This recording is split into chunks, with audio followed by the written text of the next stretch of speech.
अर्नाळा येथील आदिवासी शेतकरी यांच्या घरावरती तोडक कारवाई झालेली आहे आणि ही कारवाई जी आहे भाजपाचे आमदार राजन नाईक आणि भाजपाचे माजी जिल्हाध्यक्ष महेंद्र पाटील यांच्या सांगण्यावरून झाल्याच्या निषेधार्थ आदिवासी बांधवांचा जो प्रचंड मोर्चा जो आहे हा आमदार राजन नाईक यांच्या घरावरती घेऊन जात आहेत। आपण बघू शकता या ठिकाणी आदिवासी कातकरी आणि स्थानिक भूमिपुत्र हे सर्वजण हे जे आहेत या मोर्चामध्ये सहभागी झालेले आहेत आणि प्रचंड असा पोलीस बंदोबस्त ठेवण्यात आलेला आहे।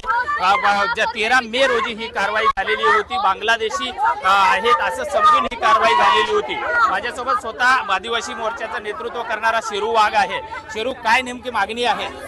आमचं पुनर्वसन झालं पाहिजे आणि आम्हाला घरं बांधून दिली पाहिजेत आणि ज्या आमदाराच्या दबावामुळे आमच्या लोकांची घरं तुटल्यात त्याच्यावर ॲट्रॉसिटी ॲक्ट नुसार गुन्हा दाखल झाला पाहिजे आणि तहसीलदार ही कारवाई तहसीलदारांनी केलेली आहे।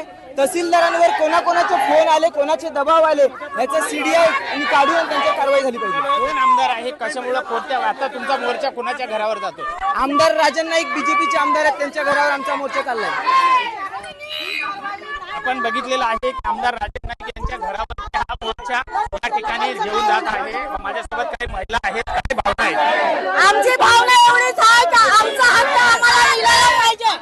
आम्ही काय कोणाच्या दारी गेलो नाही घर बांधणं करायला किंवा काय नाही, न कारवाई होता आमच्या लोकांची घरं तोडले। आमची घरं आम्हाला बांधून पाहिजेत, नाहीतर याच्या पुढे आम्ही त्याच्या घरात जाऊन घर तोडू। काय म्हणाल तुम्ही? जो भूमिपुत्रावर जो हा अन्याय झालेला आहे, कारवाई त्यांच्या घरावर झालेली आहे, ही कुठेतरी चुकीची आहे, नाही व्हायला पाहिजे।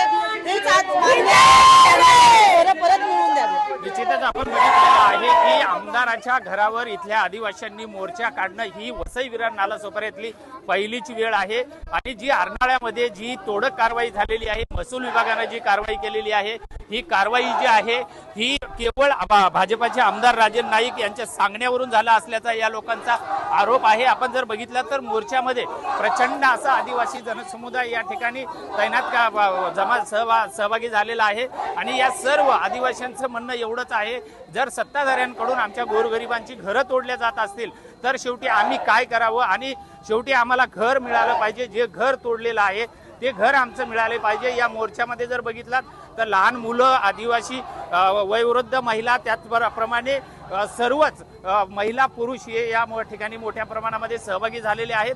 पोलिसांनी हा मोर्चा आमदाराच्या घराच्या अलीकडेच थांबवण्यासाठी प्रचंड असा बंदोबस्त लावलेला आहे। आता हा मोर्चा जो आहे सध्या आमदाराच्या घराकडे निघालेला आहे आणि आमची घरं आम्हाला मिळाली पाहिजे एवढीच यांची रास्त मागणी आहे। त्यामुळे आता या ठिकाणी प्रशासन नेमकी काय भूमिका घेतं हे पाहणं तेवढंच महत्त्वाचं आहे। विजय गायकवाड, TV9 मराठी, नालासोपारा।